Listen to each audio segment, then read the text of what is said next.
अस्सलाम वालेकुम, बिस्मिल्लाहिर्रहमानिर्रहीम। 2023 में डिफरेंट मेडिकल कॉलेजेस जो यूएचएस के अंडर हैं, उनके सेंडप एग्ज़ाम्स में मिसलेनियस फार्माकोलॉजी से जो क्वेश्चंस आए हैं उनको देख लेते हैं।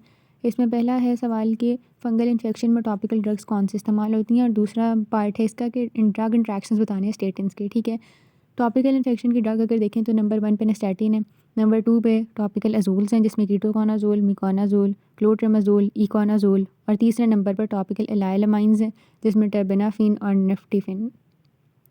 ख़त्म हो गया सवाल। दूसरा सवाल हुआ इसके स्टेटिन्स के ड्रग इंट्रैक्शंस। इसके ड्रग इंट्रैक्शंस इसने मॉनिक से याद किए जा सकते हैं। Firstly, plasma levels grep fruit की वजह से ज़्यादा होते हैं क्योंकि मेटाबॉलिज्म को इनहिबिट कर देता है ग्रेप फ्रूट। स्टेटिन्स की मेटाबॉलिज्म को इनहिबिट कर देता है तो प्लाज्मा लेवल ज़्यादा हो गया। रिफेम्पिन मेटाबॉलिज्म को स्टिमुलेट करता है, ज़्यादा कर देता है, जिसकी वजह से प्लाज्मा लेवल कम हो जाते हैं। अमाइडाडोन और जो प्रोटीज इनहिबिटर हैं ये भी प्लाज्मा लेवल्स को ज़्यादा करते हैं। एरिथ्रोमाइसिन अगेन मेटाबॉलिज्म को इनहिबिट करके तो लेवल्स को ज़्यादा करता है। फाइब्रेट्स के साथ अगर दें तो मसल वो जो होते हैं टॉक्सिसिटी, जो मस्कुलर टॉक्सिसिटी है वो, या टॉक्सिक इफेक्ट्स मसल्स के अंदर शो होंगे बेसिकली। ठीक है, रीनल इम्पेयरमेंट में देखें या फिर इम्यूनोसप्रेसिव मेडिकेशन, इसको मिस भी कराया जा सकता है। बहरहाल रीनल इम्पेयरमेंट में लेवल्स इंक्रीज़ हो जाएंगे क्योंकि क्लियरेंस ख़राब हो गई है। इट्राकोनाजोल अगेन स्टेटिन की मेटाबॉलिज्म को इनहिबिट करके लेवल ज़्यादा कर दिया। टेक्रोलेमस लेवल ज़्यादा कर देते हैं। अगला सेंडअप का क्वेश्चन है कि एक्ने वल्गैरिस इन्होंने पहले पूछा हुआ है और इसमें टॉपिकल एंटी एक्नी प्रिपरेशंस पूछी हुई हैं, और दूसरा इतना लंबा सिनेरियो दे के उन्होंने पूछा हुआ है अबाउट द अल्जाइमर्स का सिनेरियो है। उन्होंने बताया हुआ है कि फॉरगेटफुलनेस है और ये वाली चीज़ें। ठीक है, तो टॉपिकल पहले देख लें एजेंट्स जो कि एक्नी को ट्रीट कर रहे होते हैं। उसमें 3 एजेंट्स हैं जिसमें बेंजोइल पेरोक्साइड है जो कि टॉपिकल में होता है, जो टॉपिकल ड्रॉप्स या क्रीम्स वगैरह होती हैं एक्नी के लिए उनके अंदर मौजूद होते हैं। सेकेंडली रेटिनॉइड्स होते हैं जिसमें ट्रेटेनॉइन बहुत मशहूर है, और इसके अलावा फिर एंटीबायोटिक्स होती हैं। टॉपिकल एंटीबायोटिक्स क्लेंडामाइसिन और एथ्रोमाइसिन है। ठीक है, साथ ही ओरल भी डिस्कस कर लेते हैं, हालांकि सिर्फ ये वाले पूछे हुए थे क्वेश्चन में भी। ठीक है, बहरहाल ओरल में देखें तो ओरल में डॉक्सीसाइक्लिन पहले ओरल एंटीबायोटिक्स हैं। ठीक है, जिसमें डॉक्सीसाइक्लिन, मिनोसाइक्लिन, टेट्रासाइक्लिन, फिर कॉन्ट्रासेप्टिव्स हैं, आइसोट्रेटिनॉइन है और एंटी एंड्रोजन मेडिकेशंस हैं। ठीक है, अल्जाइमर की अगर ट्रीटमेंट देखें तो उसमें सबसे पहले तो पेशेंट को आपने काउंसल करना है रिलेटेड दैट कि वो मेडिसिन मतलब लेता रहे। एनपीआई से स्टार्ट करके उसी तरह step by step patient management होगी। अल्जाइमर की दवाइयों की बात करें तो एंटीकलिनेस्ट्रेज एजेंट्स आ जाते हैं जिनमें डोनपेजिल, रिवास्टिग्मीनर, ग्लेंटामीन का नाम मेंशन है, और इसके अलावा और ये फर्स्ट लाइन ट्रीटमेंट हो गया। ऑल्टरनेटिव ट्रीटमेंट के अंदर मेमेंटीन है। ठीक है, तो ये इस सवाल से रिलेटेड इतना सा आंसर था। ये केस आंसर का क्वेश्चन कोई और था।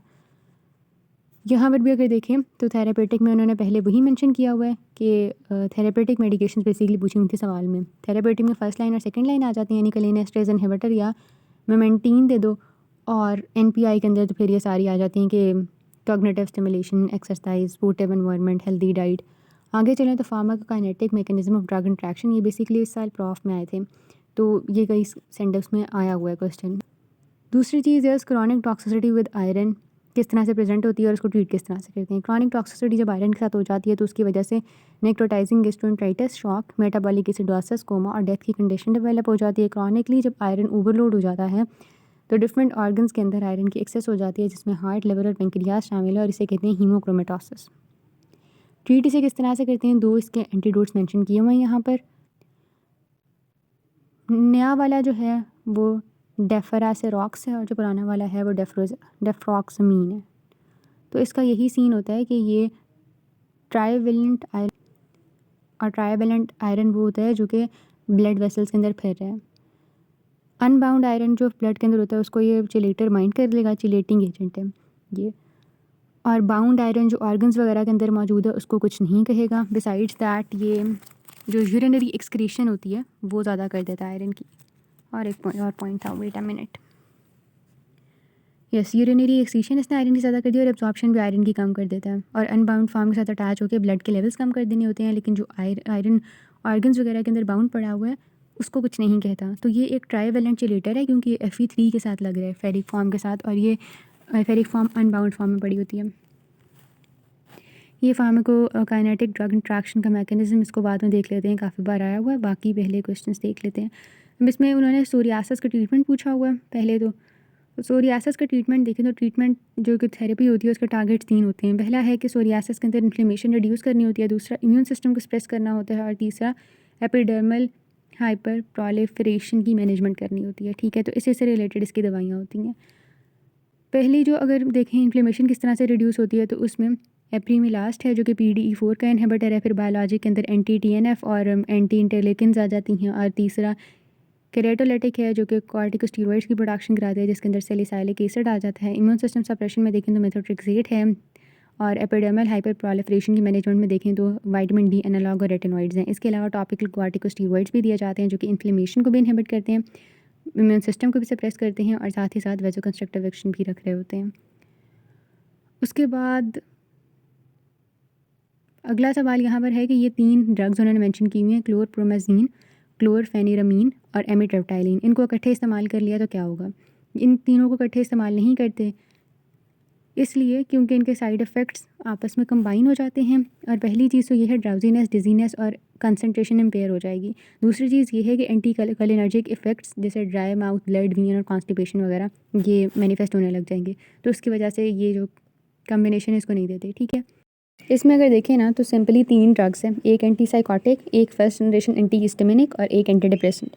तीनों ड्रग्स अल्फा ब्लॉकर भी हैं, तीनों ड्रग्स एम रिसेप्टर ब्लॉकर भी हैं, तो वो इफेक्ट्स तो शो होंगे।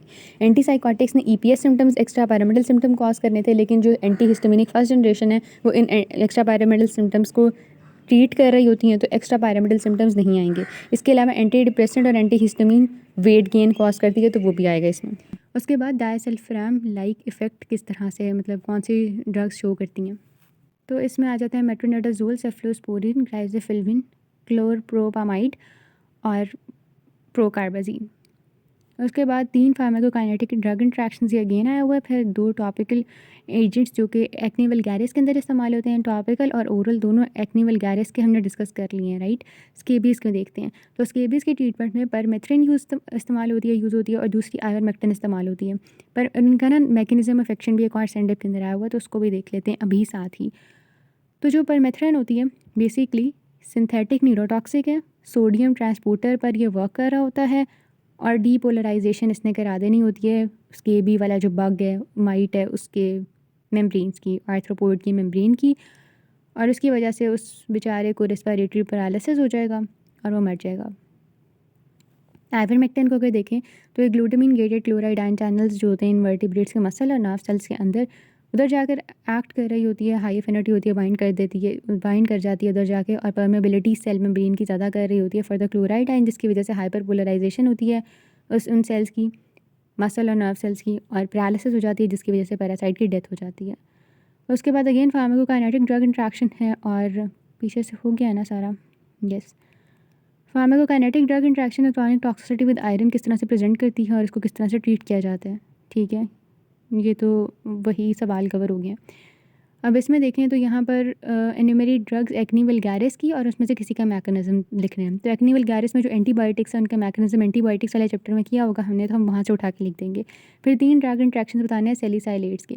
तो सैलिसाइलेट्स को अगर यहाँ पर देखें ड्रग इंट्रैक्शन, तो CCSSHM से इसके इंट्रैक्शन याद रखे जा सकते हैं। ये बेसिकली एक ड्रग इंट्रैक्शन वाला चैप्टर है बेग के अंदर, तो ये उधर का स्क्रीनशॉट है। पहला है कार्बोनिक एनहाइड्रेज इनहिबिटर, पहले C से। वो क्या कर रहा है कि वो सीरम के अंदर लेवल ज़्यादा कर रहा है इसके। जब लेवल सीरम के अंदर ज़्यादा होंगे या प्लाज्मा के अंदर, तो इसकी टॉक्सिसिटी ज़्यादा होगी कॉर्टिकोस्टेरॉइड्स और मेटाबॉलिज्म को यानी इफेक्ट करके। कॉर्टिकोस्टेरॉइड मेटाबॉलिज्म को इफेक्ट करके प्लाज्मा लेवल्स और सैलिसाइलेट कम कर रहा है। हेपेरिन और ये दोनों साथ में दे दिया आपने, तो उसकी वजह से ब्लीडिंग टेंडेंसी इंक्रीज़ हो जाएगी। मेथोट्रेक्सेट के लेवल ज़्यादा हो जाते हैं जब ये दोनों आप साथ में देते हैं। ठीक है, SSRI से अगेन ब्लीडिंग टेंडेंसी इंक्रीज़ हो जाती है। और उसके बाद फिर सल्फेनपायराजोन है, जो सल्फेनपायराजोन का अपना एक्शन होता है यूरिकोसूरिक इफेक्ट, वो कम हो जाता है जब इन दोनों को इकट्ठे देते हैं। नेक्स्ट क्वेश्चन है इसके हेमेटोपोइटिक ग्रोथ फैक्टर 3 बताने हैं और उनके साथ यूजेस बताने हैं और साथ उनके बताने हैं टॉक्सिसिटीज़। और दूसरा जो यहाँ क्वेश्चन आया हुआ है वो है कि क्लिनिकली यूज़फुल जो चिलेटर्स हैं 2 उनके नाम लिखने हैं, उनकी इंडिकेशन एक बतानी है और साथ एडवर्स इफेक्ट बताना है।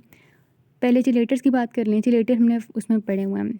फोरेंसिक में। बहरहाल 2 चिलेटर्स के नाम पूछे, कैप्रोल जो कि इस्तेमाल होता है आर्सेनिक, लेड और मरकरी के अंदर, और दूसरा कोई और EDTA कर लेते हैं कि वो लेड के अंदर यूज़ होता है, ठीक है।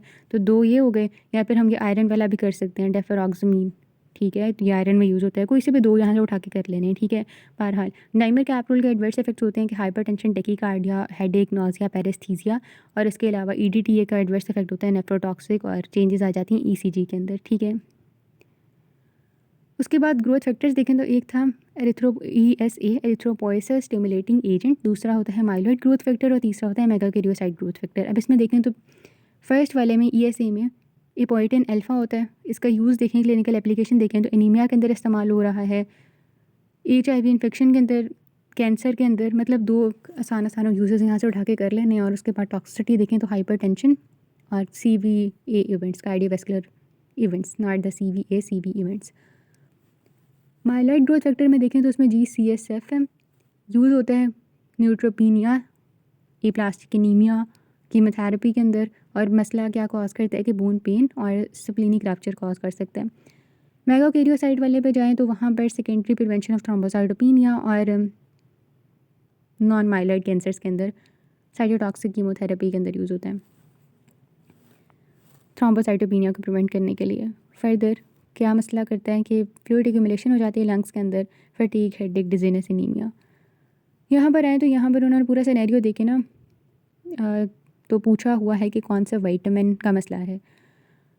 तो इसमें उन्होंने काफ़ी बातें पूछी हैं, फार्माकोलॉजिकल फंक्शन पूछा हुआ है, कॉमन डाइटरी सोर्स पूछे हुए हैं, ट्रीटमेंट पूछा हुआ है, और क्या क्या मतलब करेंगे क्या इस टॉक्सिसिटी में।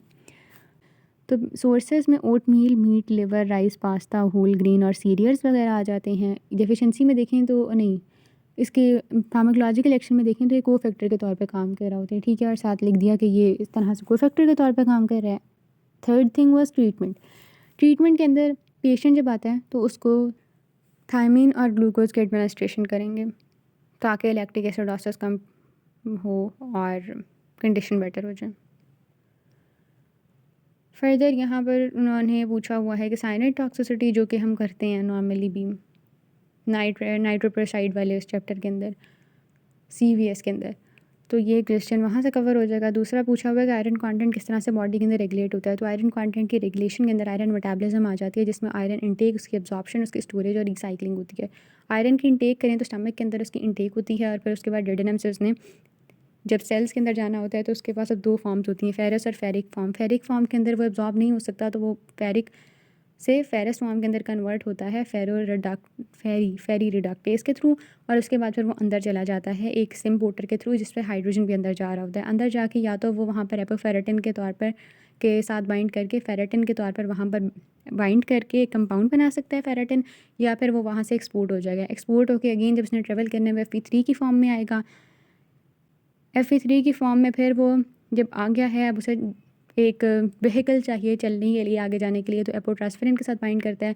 एपोट्रांसफेरिन के साथ बाइंड कर लिया, अब या तो उसने जाके स्टोर हो जाना है या फिर उसने बोन मैरो के अंदर चले जाना है। बोन मैरो के अंदर अगर वो आ गया तो वहाँ पर उसने प्रो एरिथ्रोब्लास्ट और RBCs की फॉर्मेशन करानी, और RBCs आ जाएंगे इसके अंदर वेसल के अंदर। और दूसरा तरीका ये होता है कि या तो वो चला जाए लिवर के अंदर, और लिवर के अंदर वहाँ पर फेरेटिन या हीमोसिड्रिन की हो जाए, तो स्टोर्स अब जब ज़रूरत होगी बॉडी में, ब्लड स्ट्रीम में आयरन कम हो जाएगा तो स्टोर्स से आयरन ब्लड स्ट्रीम में डाल दिया जाता है, और जब ज़्यादा होगा तो उसको स्टोर कर लिया जाता है। RBCs होते हैं, इनका जब टर्न ओवर होता है, जब ये मर जाते हैं तो मैक्रोफेज इनको खा लेता है, अगेन आयरन निकाल के तो दे दी जाती है ब्लड को। ये कहानी लिखी है, ये भी पढ़ी जा सकती है। विटामिन K वारफरिन टॉक्सिसिटी में क्यों देते हैं, ये भी उधर से हो जाएगा कवर जब हेपरिन और वारफरिन का वो करेंगे चैप्टर। कॉपर के एंटीडोट क्या होता है वो देख लेते हैं, और P450 के इनहिबिटर, ये भी जनरल से कवर हो जाता है सवाल। हैवी मेटल के चिलेटर्स ये होते हैं जो कि मेंशन किए हुए हैं। आयरन का स्पेसिफिक चिलेटर है, वो भी बात हम कर चुके हैं, और हैवी मेटल चिलेटर्स के हम डिफरेंट चिलेटर्स की बात कर चुके हैं। बट कॉपर का जो स्पेसिफिक होता है दैट इज़ पेंसिलमीन या फिर ट्रायंटीन। अब यहाँ पर देखें तो जनाब हेपेटाइटिस B का एक सवाल दिया हुआ है, वो हेपेटाइटिस के चैप्टर से हो जाएगा। फिर ये बताया हुआ है कि large amount of iron containing pills ले ली हैं तो क्या करेंगे, तो वो ही आपने चिलेटिंग एजेंट देना है। और पहला सवाल है कि स्केबीज़ और इसका मैकेनिज्म ऑफ एक्शन पूछा हुआ है, स्केबीज़ भी हम कर चुके हैं।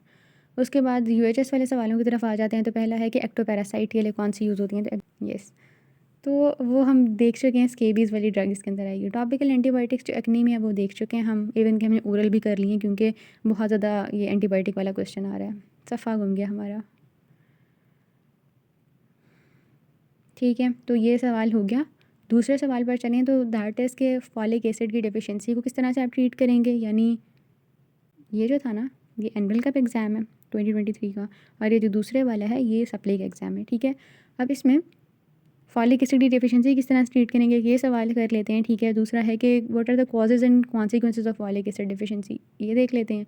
और list 4 cutaneous reaction to topical medications, उनका मैकेनिज़्म बताना है साथ। ठीक है, तो क्यूटेनियस रिएक्शन जब टॉपिकल की मेडिकेशन लगाते हैं तो क्यूटेनियस रिएक्शन जो उसकी मतलब as a result of that medication appear हो सकता है। That could be irritation, that could be photo irritation and that could B non immunological contact urticaria. तो ये तीनों नॉन एलर्जिक होते हैं। नॉन एलर्जिक ये 3 रिएक्शंस हैं, और उसके बाद एलर्जिक देखें तो allergic contact dermatitis, photo allergic contact dermatitis और इम्यूनोलॉजिकल कॉन्टैक्ट अर्टिकेरिया, ये तीनों एलर्जिक हैं। ठीक है, तो यही उन्होंने पूछा हुआ था। टॉपिकल एंटीबायोटिक्स जो एक्ने के अंदर इस्तेमाल होती हैं उसमें clindamycin, erythromycin, metronidazole, ivermectin, sodium sulfacetamide और डाप्सोन यूज़ होते हैं। एक्टोपैरासाइट के लिए परमेथ्रिन और आइवरमेक्टिन हमने पहले देखा था, लेकिन इसके अंदर और भी चीज़ें इस्तेमाल होती हैं, उनको भी यहाँ पर देख लेते हैं कि सल्फ़र है, लिंडेन है, क्रोटेमेटॉन है और स्पिनोसाइड है। उसके बाद फॉलिक एसिड डेफिशिएंसी के क्या कॉजेज़ होते हैं, या तो डिमांड ज़्यादा होगी जैसे प्रेगनेंसी या लैक्टेशन में ज़्यादा हो जाती है, या फिर उसकी एब्जॉर्प्शन कम होगी है क्योंकि स्मॉल इंटेस्टाइन की कोई पैथोलॉजी हो गई है, और अल्कोहलिज्म भी हो जाती है। ठीक है, या फिर मेथोट्रेक्सेट वगैरह की वजह से ट्रीटमेंट कर रहे हैं, उस केस में भी फॉलिक एसिड की एब्जॉर्प्शन आई ख़राब हो जाती है। बहरहाल कॉन्सिक्वेंसेस में आएँ तो उसमें मेगालोब्लास्टिक एनीमिया हो सकता है। मेगालोब्लास्टिक एनीमिया का कॉज फॉलिक एसिड डेफिशिएंसी हो सकती है। ठीक है, और न्यूरल ट्यूब डिफेक्ट बच्चे भी अंदर हो जाएंगे। तो उसमें यही होता है कि फॉलिक एसिड सप्लीमेंट देने होते हैं, उस ओरली दे दें तो एनीमिया करेक्ट हो जाता है, और जो फर्टाइल वुमेन होती हैं उनको before and during the pregnancy भी देना होता है। और इसमें इस तरह से भी लिखा जा सकता है कि causes of folic acid intake कम हो जाएगी, यानी डाइट, एज या अल्कोहल की वजह से एब्जॉर्प्शन कम हो जाएगी due to coeliac disease enteritis है, जेजुनल सेक्शन डिमांड ज़्यादा होगी है, जैसे कि प्रेगनेंसी एक पहले मैंने मेंशन किया, और इसके अलावा इन्फेंसी, हिमोलिसिस, मेलिग्नेंसी, डर्मेटाइटिस, और कुछ ड्रग्स वगैरह होती हैं जो कि इफ़ेक्ट कर रही होती हैं, जिस तरह से पहले भी यहाँ पर लिखा हुआ पर कि इफ़ उसको साइमल्टेनियसली पेशेंट को ट्रीट किया जा रहा है विद सम ड्रग्स जो कि फॉलिक एसिड की एब्जॉर्प्शन कम कर रही हैं, तो फॉलिक एसिड की डेफिशिएंसी हो जाएगी, जिसमें मेथोट्रेक्सेट एक इंपॉर्टेंट ड्रग है। उसके अलावा ओरल कॉन्ट्रासेप्टिव सल्फासेलाजीन, ट्राइमेथोप्रेम और फेनिटोइन, और जो उसका ट्रीटमेंट है उसमें ये तो आ जाता है ना कि फॉलिक एसिड सप्लीमेंट देना है, लेकिन उससे पहले वही आ जाता है कि अल्कोहल इंटेक कम की जाए, अगर अल्कोहल है डाइट में फॉलिक एसिड ज़्यादा लिया जाए, यानी NPIs जो होती हैं वो शुरू कराई जा सकती हैं बिफोर द सप्लीमेंटेशन, यानी तरीके से आंसर लिखा जा सकता है।